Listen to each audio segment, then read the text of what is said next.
السلام علیکم ورحمۃ اللہ وبرکاتہ. کیا حال ہے سب کا؟ الحمد للہ. آپ لوگوں کے پاس کاپی پین ہے؟ اوکے ٹھیک ہے، شروع کرتے ہیں. نحمده ونصلی علی رسولہ الکریم، اما بعد فاعوذ باللہ من الشیطان الرجیم. بسم اللہ الرحمن الرحیم. رب اشرح لی صدری ویسر لی امری.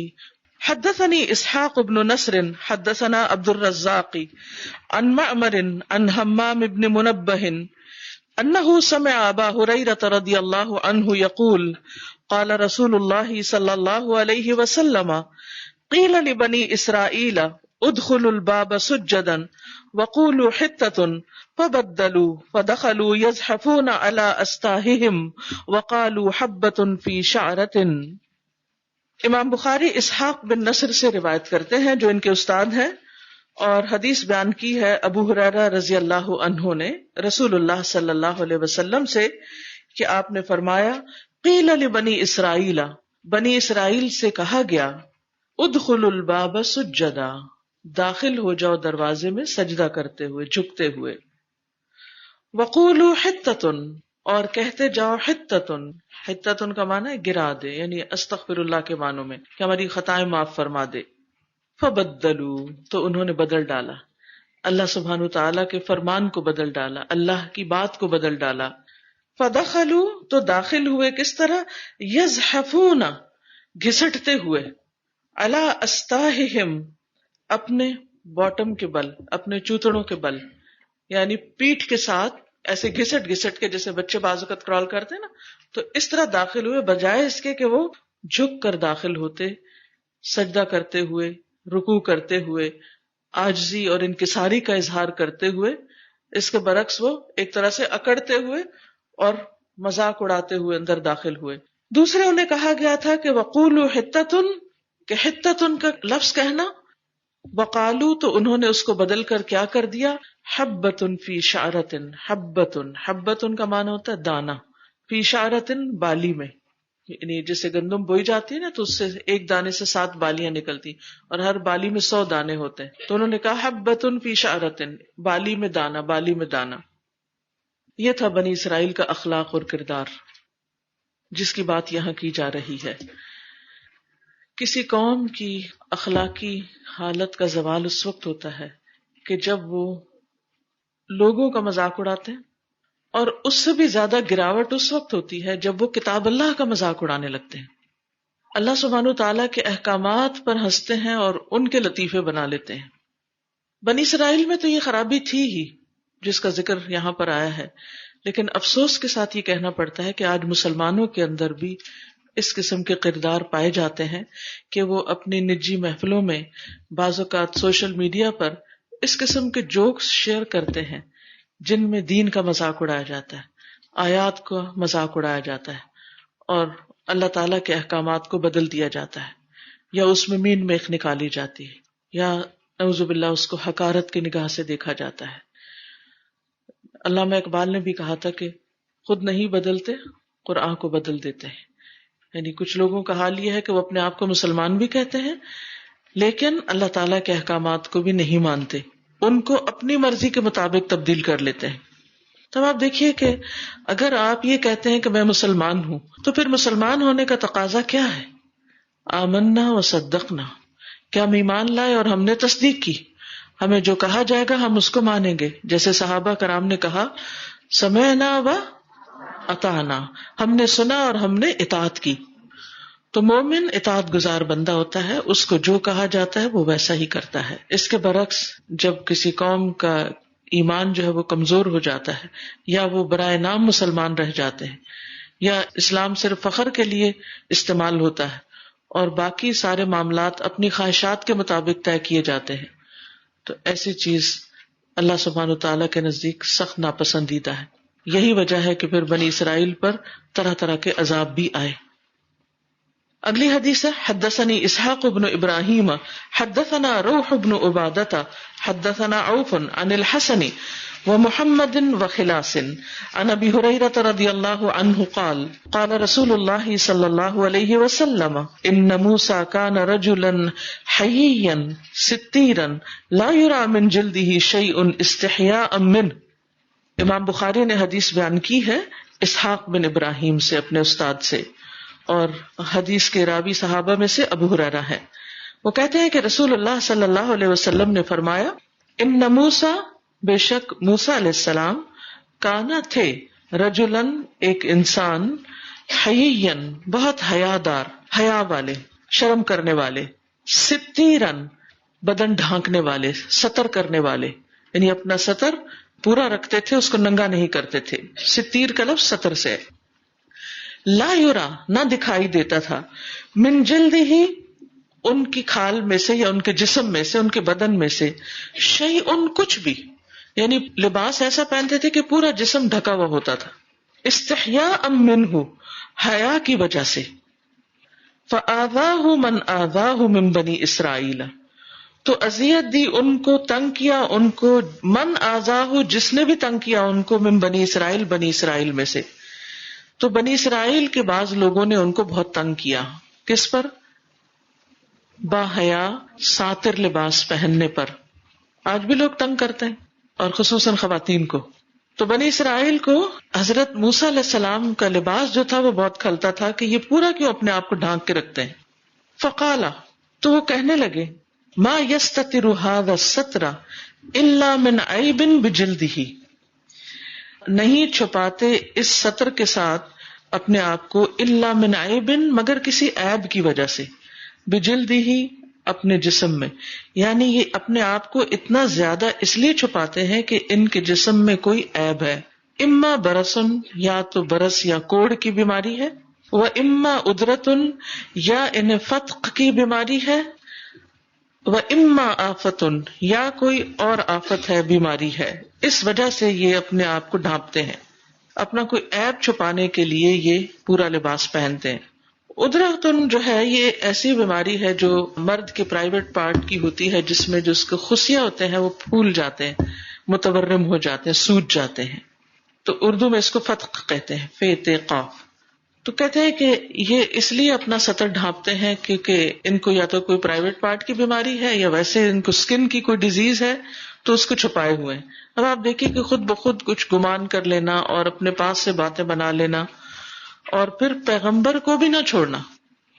آپ سوچئے کہ موسیٰ علیہ السلام کا حال اس وقت کیا ہوتا ہو۔ آج ہمیں پردہ کرنے پر، باحیا لباس پہننے پر جب لوگ باتیں کرتے ہیں تو ہمیں کتنی اذیت ہوتی، کتنی تکلیف ہوتی، اور اس پر بھی وہ طرح طرح کی کوئی باتیں ڈھونڈ لیتے ہیں۔ یعنی بعض اوقات کوئی خاتون حجاب کر لیتی ہے یا سادہ لباس پہنتی یا باحیا لباس پہنتی تو خاص پوچھتے ہیں کہ کوئی مسئلہ تو نہیں، سب خیریت تو ہے، یعنی یہ جو تمہارے اندر تبدیلی آئی ہے، کیونکہ لباس کی تبدیلی معمولی تبدیلی نہیں ہوتی، یہ بہت بڑی تبدیلی ہوتی ہے، اور واقعی جب کسی کا دل بدلتا ہے تو لباس بدلتا ہے۔ جب تک دل نہ مانے انسان اپنا لباس تبدیل نہیں کر سکتا۔ اسی لیے آپ دیکھیں کہ بہت سے لوگ قرآن بھی پڑھتے ہیں، دین بھی پڑھتے ہیں، ایسی کلاسز میں بھی آتے جاتے ہیں، لیکن اپنا لباس نہیں تبدیل کرتے۔ اور آج کل خاص طور پر جو لباس کا حال ہو گیا ہے کہ لباس پہن کر بھی خواتین ننگی رہتی ہیں۔ وہ کون سا لباس ہے؟ سی تھرو تو شاید اتنا نہیں ہے، وہ بھی ہے اسکن ٹائٹ، اور خاص طور پر جو ٹائٹ لیگز جو پہن لیتے ہیں یا پجامے جو ایسے پہن لیتے ہیں، اس میں ٹانگ کی پوری شیپ نظر آ رہی ہوتی ہے، یوں لگتا ہے جیسے کچھ بھی نہیں پہنا ہوا، ننگی ہو۔ اور آپ کو پتہ ہے کہ اس پر کتنی سخت حدیث ہے کہ وہ عورتیں جنت کی خوشبو بھی نہ پا سکیں گی جو لباس پہن کر ننگی ہوں، جو لباس پہن کر بھی ننگی رہے وہ جنت کی خوشبو بھی نہیں پا سکیں گی۔ تو جنت نہیں تو پھر انسان کہاں جائے گا یہ بھی سوچ لے، اور اس وقت کتنی بڑی حسرت ہوگی۔ تو کیا ہم اس جنت کی خاطر اپنی دنیاوی خواہشات کو قربان نہیں کر سکتے اور ایسے لباس کا بائیکاٹ نہیں کر سکتے؟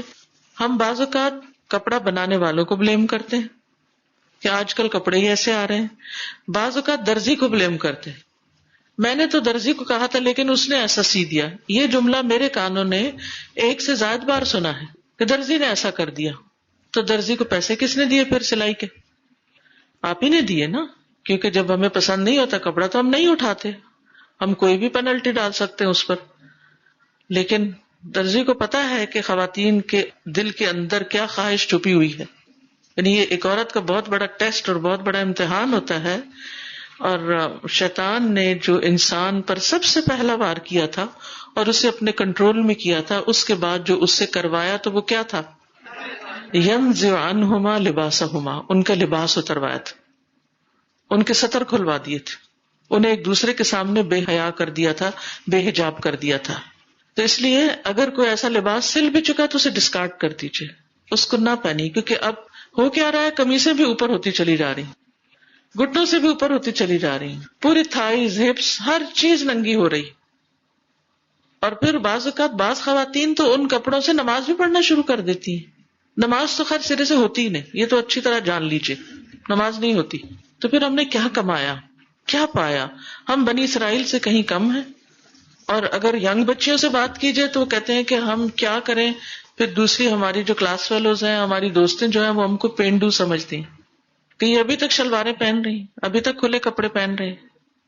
یعنی لوگوں نے ہمارے لیے ایک معیار قائم کر دیا اور ہم نے آنکھیں بند کر کے ان کی اطاعت قبول کر لی اور اللہ کی نافرمانی کی, اللہ کا حکم بھلا دیا اور لوگوں کے حکم پر لبیک کہہ دی. کیوں؟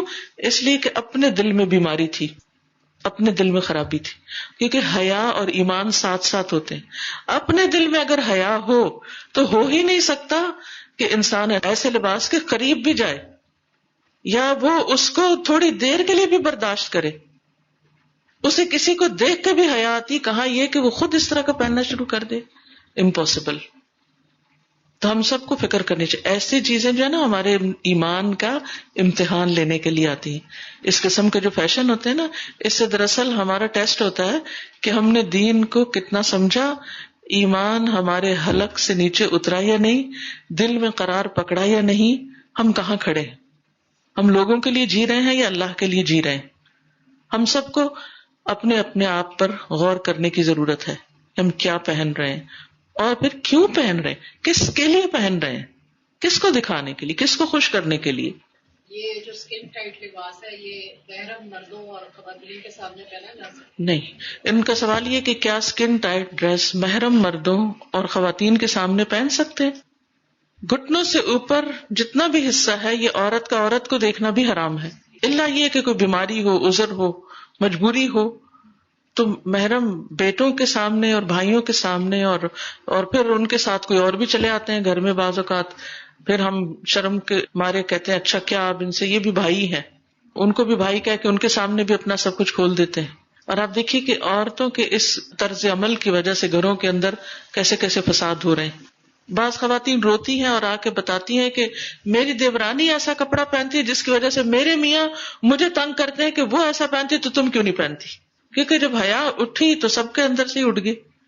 یہ تو بھول ہی گئے کہ اللہ کا حکم کیا ہے, صرف یہ دیکھا کہ ہماری نظروں کو کیا اچھا لگتا ہے. تو یہ جو قرآن مجید میں آتا ہے نا, زین لہم الشیطان اعمالہم, کہ شیطان نے ان کے اعمال انہیں مزین کر دیے, ان کے لیے خوبصورت بنا دیے. وہ برائی پھر انسان کو اٹریکٹیو نظر آنے لگتی, بہت خوبصورت لگتی, اور انسان پھر اسی کی طرف چل پڑتا اور یہ بھول جاتا اور اپنے آپ کو جھوٹی تسلیاں دیتا رہتا ہے کہ خیر ہے, سبھی کر رہے ہیں, ہم نے کر لیا تو کیا ہوا. تو بہرحال انہوں نے موسیٰ علیہ السلام پر الزام تراشی شروع کر دی. اب اللہ سبحانہ و تعالیٰ نے ارادہ کیا کہ موسیٰ علیہ السلام کے اوپر آنے والے الزام کو دھویا جائے. وَإِنَّ اللَّهَ, اور چند باتیں حیا کے بارے میں کرتی جاؤں اس سے پہلے کہ میں آگے بڑھوں. جہاں تک حیا کا تعلق ہے, کیونکہ حیا ہے تو ایمان ہے, اور اگر ایمان ہے تو پھر انسان ہر ایسی چیز کو منکر تصور کرتا ہے. حیا کا درس جو ہے یہ ڈے 1 سے انسان کو دیا گیا, انسان کی فطرت میں رکھ دیا گیا. اگر انسان کی فطرت مسخ نہ ہو تو وہ خود بھی فیصلہ کر لیتا ہے کہ کیا چیز اس کے لیے ٹھیک ہے اور کیا ٹھیک نہیں ہے. نبی صلی اللہ علیہ وسلم نے فرمایا, لوگوں نے پہلی نبوت کا جو کلام پایا ہے اس میں یہ بات بھی شامل ہے کہ جب تم میں شرم و حیا نہ رہے تو جو چاہو کرو. پھر اسی طرح اللہ سبحانہ و تعالیٰ کی صفت ہے حیٌّ, کریم، کہ اللہ تعالیٰ بہت باحیا اور معزز ہے، اور اسے اس بات سے حیا آتی ہے کہ اس کا بندہ اس کے سامنے اپنے دونوں ہاتھ پھیلائے اور پھر اس کو خالی ہاتھ لوٹا دے۔ نبی صلی اللہ علیہ وسلم کی صفت بھی یہی تھی کہ وہ بہت زیادہ باحیا تھے۔ کس سے بھی زیادہ باحیا؟ کیا آتا ہے حدیث میں؟ کماری لڑکیوں سے بھی زیادہ۔ پھر فرشتوں کی صفت بھی حیا ہے۔ نبی صلی اللہ علیہ وسلم نے فرمایا، کیا عثمان رضی اللہ عنہ سے حیا نہ کروں جن سے فرشتے بھی حیا کرتے ہیں۔ حیا اللہ تعالیٰ کی صفت، حیا رسول اللہ صلی اللہ علیہ وسلم کی صفت، حیا تمام انبیاء کی تعلیم میں، حیا فرشتوں کی صفت، پھر حیا اللہ تعالیٰ کی پسندیدہ صفت ہے جو بندوں میں وہ دیکھتا ہے۔ اشج ایک صحابی ہیں، وہ کہتے ہیں کہ رسول اللہ صلی اللہ علیہ وسلم نے مجھے فرمایا کہ تم میں دو خوبیاں ایسی ہیں جو اللہ تعالیٰ کو پسند ہیں۔ میں نے کہا کہ وہ دونوں کیا ہیں؟ آپ نے فرمایا الحلم والحیاء، حلم یعنی بردباری اور حیا۔ میں نے عرض کیا کہ یہ دونوں عادتیں شروع سے ہیں میرے اندر یا ابھی پیدا ہوئی ہیں؟ آپ نے فرمایا بلکہ شروع سے ہیں، یعنی تمہاری فطرت میں ہے۔ میں نے کہا اللہ کا شکر ہے جس نے فطری طور پر مجھے ایسی خوبیوں سے نوازا جو اللہ تعالیٰ کو پسند ہے۔ یعنی اللہ تعالیٰ ایک بندے کے اندر دیکھنا چاہتا ہے یہ دو خوبیاں، کہ وہ دوسروں کی بات کو کتنا برداشت کر سکتا ہے۔ کئی دفعہ ایسا ہوتا ہے نا کہ کسی شخص کا ناروا رویہ، ناپسندیدہ بات ہمارے سامنے آ جاتی ہے یا ہم اس سے ہرٹ ہو جاتے ہیں، تو اس کے بعد ہم کیا کرتے ہیں؟ تحمل سے کام لیتے ہیں، آرام سے بات کرتے ہیں، یا پھر خوب چڑھائی کر دیتے ہیں۔ تو اللہ تعالیٰ کو کیا پسند ہے کہ سخت سے سخت مشکل میں بھی انسان تحمل اور بردباری سے کام لے، کام رہے۔ اچھا، ہم نے اپنے لیے نا کچھ بڑے عذر ڈھونڈے ہوئے ہیں۔ میں سب باتوں کو برداشت کر سکتی لیکن یہ بات نہیں میں برداشت کر سکتی، تو آپ تو پھر بھی فیل ہیں۔ ہاں؟ یعنی ایک بات ہو یا 10 ہو، آپ کھڑے تو وہی ہے نا جب تک وہ ایک بھی نہیں نکل جاتی۔ کیونکہ جب کسی کی طرف سے کوئی بھی ناپسندیدہ بات آتی ہے اور جو ہمیں بری لگتی ہے تو وہ کوئی بھی ہو سکتی ہے، ABC کچھ بھی ہو سکتا ہے۔ پھر اسی طرح یہ ہے کہ دوسری چیز حیا ہے، اور اگر مردوں کے لیے بھی حیا پسند ہے اللہ تعالیٰ کو، جیسے ان کے اشج کے لیے پسند کیا، نبی صلی اللہ علیہ وسلم نے خاص طور پر ان کو خبر دی کہ اللہ تعالیٰ کو آپ کی یہ دو باتیں بہت پسند ہیں۔ کیا ان کا حال ہوا ہوگا نا، کتنی خوشی ہوئی ہوگی ان کو۔ تو یہ تو ہمیں بطور نمونہ بتایا گیا نا۔ تو اللہ تعالیٰ ہم سے کیا چاہتا ہے اور خواتین سے کیا چاہتا ہے کہ ان کے اندر کتنا حیا ہو، یعنی بات کرتے وقت کتنا حیا ہو۔ کسی بڑے کے سامنے بول رہے ہیں، شوہر کے سامنے بات کر رہے ہیں، بزرگ ساس کے سامنے بات کر رہے ہیں، سسر کے سامنے بات کر رہے ہیں، تو ہم کس طرح بات کر رہے ہیں؟ اس کا بھی تعلق حیا سے۔ حیا صرف لباس سے نہیں، حیا بول چال سے بھی ہے۔ پھر اسی طرح لباس سے تو ہے ہی، پہننے اوڑھنے سے تو ہے ہی، اور اسی طرح باقی معاملات اور رویوں میں بھی، یعنی حیا وہ چیز ہوتی ہے کہ جو انسان کو کسی برائی کے کرنے میں آڑ بن جاتی ہے، اس کو روکتی ہے کہ تم یہ اخلاق سے گری ہوئی حرکت نہ کرو۔ پھر حیا ایمان کا حصہ ہے۔ حیا اور ایمان کو ایک دوسرے کے ساتھ یکجا کر دیا گیا، بلینڈ کر دیا گیا ہے، لہذا دونوں میں سے جب ایک چیز اٹھتی ہے تو دوسری بھی اٹھا لی جاتی ہے۔ اور پھر ایک اور حدیث سے پتہ چلتا ہے کہ حیا ساری کی ساری خیر ہے۔ حیا جتنی زیادہ ہوگی ایمان اتنا زیادہ ہوگا، اور حیا جتنی کم ہوگی ایمان اتنا ہی کم ہوگا۔ لہذا ایمان میں اضافے کے لیے ہمیں حیا میں اضافے کی دعا کرنی چاہیے کہ اللہ تعالیٰ ہمیں یہ صفت عطا کرے۔ بہرحال موسیٰ علیہ السلام اللہ کے ایسے نبی تھے کہ جو بہت ہی باحیا تھے، ان کی صفت بھی حیٌّ تھی۔ تو اللہ سبحانہ تعالیٰ کے چونکہ محبوب پیغمبر تھے، اللہ تعالیٰ کو یہ بات پسند نہیں آئی کہ ان پر لوگ جھوٹا الزام لگائیں، تو اللہ تعالیٰ نے ان سے الزام دور کرنے کے لیے ارادہ کیا۔ کیسے؟ وَإِنَّ اللَّهَ أَرَادَ أَن يُبَرِّئَهُ مِمَّا قَالُوا، اور بے شک اللہ تعالیٰ نے ارادہ فرمایا کہ ان کو بری قرار دیں اس سے جو لوگ کہہ رہے ہیں لموسیٰ، موسیٰ علیہ السلام کو، یعنی موسیٰ علیہ السلام سے یہ الزام ہٹ جائے۔ فَخَلَا يَوْمًا وَحْدَهُ، تو ایک دن موسیٰ علیہ السلام اکیلے ہوئے، یعنی بالکل اکیلے تھے۔ فَوَضَعَ ثِيَابَهُ عَلَى الْحَجَرِ، تو انہوں نے اپنے کپڑے پتھر پر رکھ دیے۔ ثُمَّ اغْتَسَلَ، پھر غسل کیا۔ فَلَمَّا فَرَغَ، یعنی نہانے کے لیے اگر سب کپڑے اتارتے تو انہوں نے بھی کپڑے اتار کر رکھ دیے۔ فَلَمَّا فَرَغَ، جب فارغ ہوئے نہا کر، أَقْبَلَ إِلَى ثِيَابِهِ، تو وہ اپنے کپڑے کی طرف بڑھے، کپڑا اٹھانے لگے۔ لیأخذها کہ اس کو لے لیں، پکڑ لیں. وَإِنَّ الْحَجَرَ عَدَا بِثَوْبِهِ تو کیا ہوا کہ پتھر دوڑ پڑا آپ کا کپڑا لے کر، پتھر کپڑے لے کر غائب، آگے آگے بھاگ پڑا.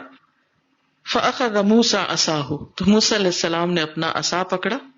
وَطَلَبَ الْحَجَرَ اور پتھر کو طلب کیا کہ واپس آؤ. فَجَعَلَ يَقُولُ اور وہ کہہ رہے تھے ثَوْبِي حَجَرٌ ثَوْبِي حَجَرٌ پتھر میرے کپڑے، پتھر میرے کپڑے، ادھر واپس لے آؤ، لوٹاؤ. حَتَّى انْتَهَى إِلَى مَلَإٍ مِّن بَنِي إِسْرَائِيلَ یہاں تک کہ وہ پتھر جا رکا بنی اسرائیل کے ایک گروہ کے پاس. فَرَأَوْهُ عُرْيَانًا تو انہوں نے موسیٰ علیہ السلام کو عریاں دیکھ لیا، ان کے جسم کو دیکھ لیا. احسن ما خلق اللہ بہترین اس حالت پر جو اللہ نے پیدا کیا ان کو. وَأَبْرَأَهُ مِمَّا يَقُولُونَ اور انہیں بری کر دیا اس سے جو وہ کہہ رہے تھے.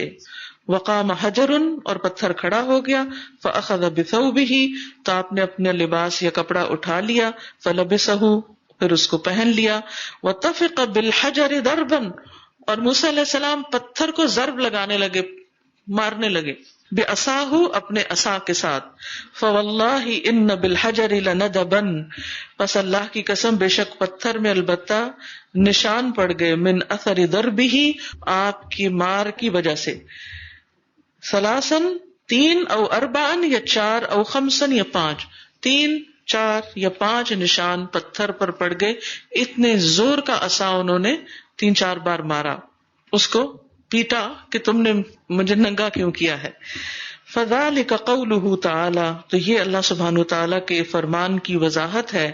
یا ایھا الذین آمنوا اے لوگو جو ایمان لائے ہو، لا تکونوا کالذین آذوا موسیٰ تم ان لوگوں کی طرح مت ہو جاؤ جنہوں نے موسیٰ علیہ السلام کو اذیت دی. فبرأہ اللہ مما قالوا تو اللہ تعالیٰ نے ان کو بری قرار دیا اس سے جو لوگوں نے ان پہ باتیں کہیں. وکان عند اللہ وجیہا اور وہ تھے اللہ کے نزدیک بہت عزت والے، آبرو والے، یعنی بہت مکرم تھے، بہت محترم تھے. یہاں سے ایک اور بات پتہ چلتی ہے. بعض اوقات ہم پر کچھ مشکل حالات ہوتے ہیں اور ہم دعائیں کرتے ہیں کہ یا اللہ ہماری مشکل آسان کر دے. اب ہوتا یہ ہے کہ اللہ سبحانہ وتعالی ہماری دعا قبول کر لیتے ہیں اور اپنی خاص تدبیر کے ساتھ اس مشکل کو آسان کرتے ہیں.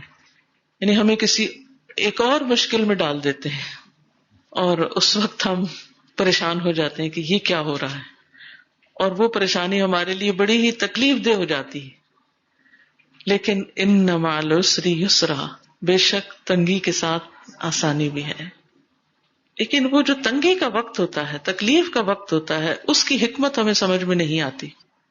بعض اوقات ایسا ہوتا ہے کہ کوئی دعا جو ہمارے لیے بہت ضروری ہوتی ہے یا عبادت جو ہمیں کرنی چاہیے وہ ہم نہیں کر رہے ہوتے. مثلا ہماری نمازوں میں کوئی خشوع نہیں، ہماری دعاؤں میں کوئی خاص خشوع نہیں، یا کچھ اور کام ہم نے چھوڑے ہوئے ہیں جو واقعی ہمیں اسی زندگی کے اندر کر لینے چاہیے، مگر ہم ہیں کہ ان کی طرف توجہ نہیں کر رہے. اللہ سبحانہ تعالیٰ ہم سے محبت کرتے ہیں، وہ چاہتے ہیں کہ ہم یہ کام کریں، اور ان کو پتا ہے کہ ہم ایسے ویسے کرنے والے ہیں ہی نہیں. جب تک کسی مشکل میں نہ پڑے، جب تک امتحان نہیں آئے گا کوئی ٹیسٹ کے لیے پڑھے گا ہی نہیں. ہم بھی ایسے کرتے ہیں نا، پیپر نہ ہو تو ہم سبق نہ یاد کریں. سب بچے ایسے کرتے ہیں، سب پڑھنے والے ایسے ہی کرتے ہیں. تو یہ جو ٹیسٹ ہوتے ہیں، جو قرآن مجید کے بھی آپ ٹیسٹ دیتے ہیں، تو اس کی اصل مقصد یہ نہیں کہ آپ کو مصیبت میں مشقت میں ڈالا جائے. اصل مقصد کیا ہوتا ہے کہ اس بہانے آپ پڑھ لیں. لیکن ہمیں وہ ٹیسٹ کا سارا پروسیس جو بڑا تکلیف دہ اور ناپسندیدہ لگتا ہے، مگر اس میں بڑی خیر ہوتی.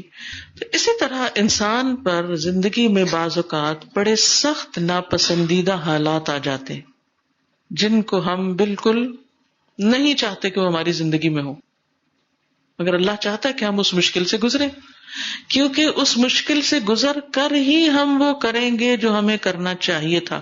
ویسے ہی کرنا چاہیے تھا، لیکن ہم سستی کے مارے، غفلت سے، ٹال مٹول سے اچھا کریں گے وہ نہیں کر رہے ہوتے. اور اللہ کو زیادہ پتا ہے نا کہ یہ بندہ کیسے یہ کام کرے گا، لہٰذا وہ اس رستے سے گزارتا ہے ہمیں. پھر کیا ہوتا ہے جب ہم مشکل میں پڑتے ہیں، پھر ہماری دعائیں بھی زیادہ ہو جاتی یا نہیں، پھر ہمیں اپنی غلطیاں بھی نظر آنے لگتی، اپنے گناہوں کا بھی پتہ چلنے لگتا ہے. پھر ہم سوچنے لگتے ہیں کہ ہم کہاں کہاں ٹھیک نہیں کر رہے. یا ہم نے کس کے ساتھ کیا زیادتی کی، کس پر ہم نے کیا باتیں بنائی، کن کو ہم نے کس نظر سے دیکھا، وغیرہ وغیرہ. تو پھر ہمیں توبہ کا موقع بھی ملتا ہے، پھر ہمیں دعاؤں کا موقع بھی ملتا ہے، پھر ہمیں اپنی اصلاح کا موقع بھی ملتا ہے، پھر ہمارے اندر عاجزی اور تحمل بھی آتا ہے، اور ہم وہ انسان بن جاتے ہیں جو واقعی اللہ کا پسندیدہ ہوتا ہے، جو اس کے بغیر نہیں ہوتا. تو اس لیے کبھی بھی جب انسان پر کوئی تکلیف آئے، مشکل آئے، تو اس پر بھی اللہ کا شکر ادا کرے کہ اللہ تعالیٰ اس میں سے بھی کوئی خیر نکالنے والا ہے جو بھی مجھے سمجھ نہیں.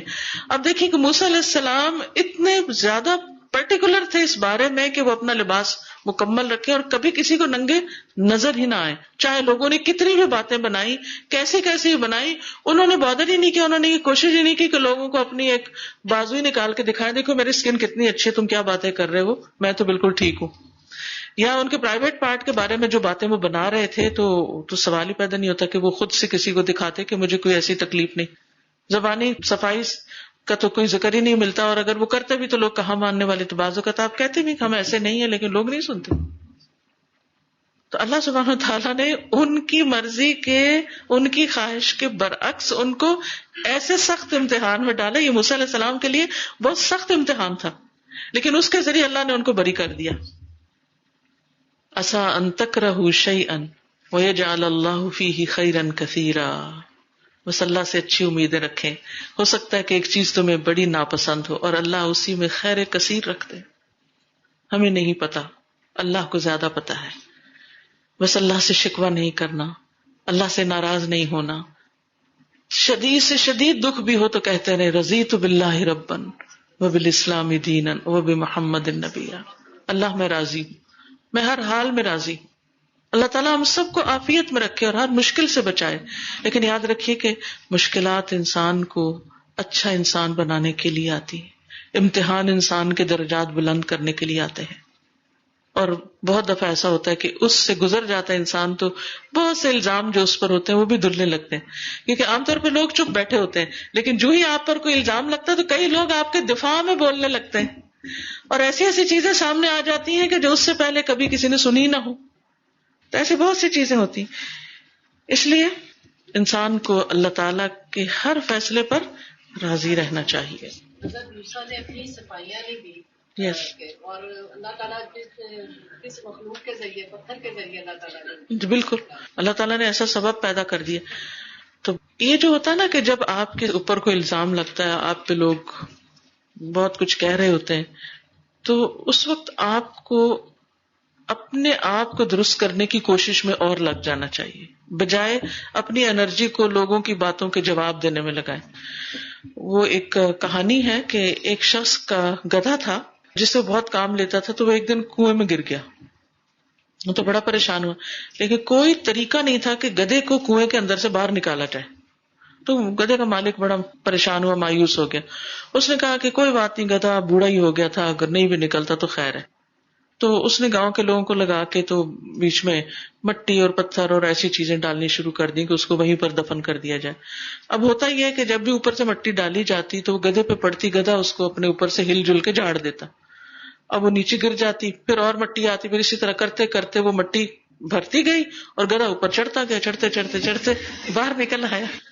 اب ایک بالکل ہی امپاسبل چیز جو تھی وہ پاسبل ہو گئی، یعنی کوئی اور طریقہ نہیں تھا. اب آپ دیکھیں کہ بعض اوقات اللہ تعالیٰ ہمارے درجے بلند کرنا چاہتا ہے، ہمارا مقام بلند کرنا چاہتا ہے، ہماری عزت میں اضافہ کرنا چاہتا ہے، ہمیں ایک اگلے درجے پہ لے جانا چاہتا ہے.